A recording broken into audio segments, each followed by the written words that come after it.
Un trésor retrouvé pour terminer, Victoire. Trésor humidifié après peut-être un long séjour dans une cave. De son vivant, il n'a cessé de crier au vol. C'était devenu presque une marotte.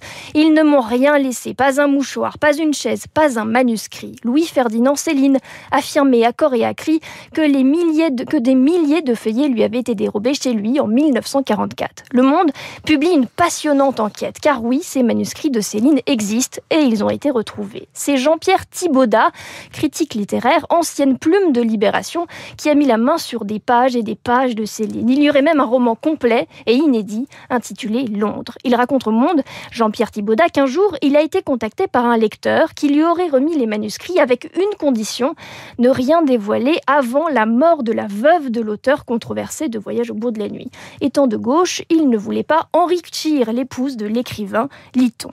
Lucette Détouche, Madame Céline, est morte en 2019. Les manuscrits sont ressortis de l'ombre. Mais quand précisément ces feuillets ont refait surface ?